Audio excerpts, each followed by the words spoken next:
हाय दोस्तों, मेरा नाम समीर है। लड़कियों के अनुसार मैं देखने में स्मार्ट दिखता हूँ। मेरा हाइट 174 सेंटीमीटर है। मेरे सामान का साइज वैसे तो सामान्य है, मगर ये इतना पावरफुल है जो किसी लड़की को पूरी तरह से संतुष्ट कर सकता है। मेरी भाभी का नाम मिलाती है। उनका फिगर 34, 32, 36 का है।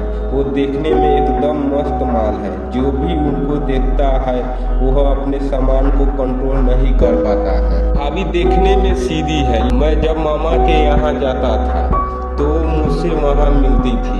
भाभी मुझसे खूब बातें करती थी। वो देखने में मुझे बहुत अच्छी लगती थी और मैं भी उनको शायद पसंद था। हम दोनों कभी नहीं सोचा था कि हमारे बीच ऐसा कभी होगा।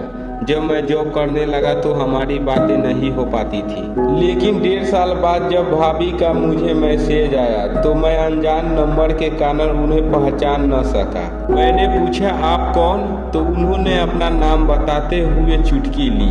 लो जी, ऐसा देवर किस काम का जो अपनी सलोनी से मिलाती भाभी को ही न पहचान सके। मैंने जैसे ही भाभी के मुंह से उनका नाम सुना, मेरे होठों पर ऐसी मुस्कान आ गई मानो रसगुल्ला का स्वाद मिल गया हो।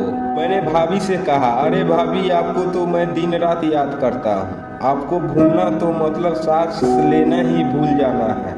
ये सब मैंने न जाने किस झोंक में कह दिया था, क्योंकि तब तक तो भाभी ने मेरी इस तरह की कभी कोई बात नहीं हुई थी। अब हमारे बातें शुरू हो गई। भाभी बोली, वाह देवर जी, बातें बनानी तो आपसे कोई सीखे। यही सब अपनी गर्लफ्रेंड से भी कहते होंगे।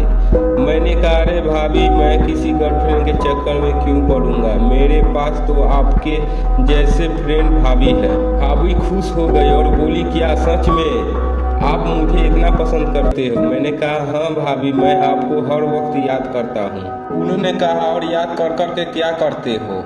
उनके इस सवाल पर तो पहले मैं अचंका हो गया।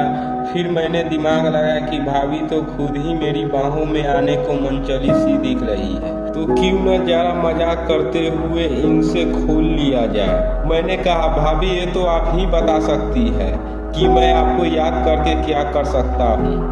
वो हंस दी और धीरे से स्वयं से बोली, बस अपनी सेहत पर ख्याल रखना। अभी मुझसे आपसे बहुत मेहनत करवानी है। यह सुनकर मैं पक्का हो गया था। भाभी मेरे सामान से मेहनत करवाने की कह रही है। अब धीरे धीरे हम एक दूसरे से कुछ ज़्यादा देर तक बात करने लगे।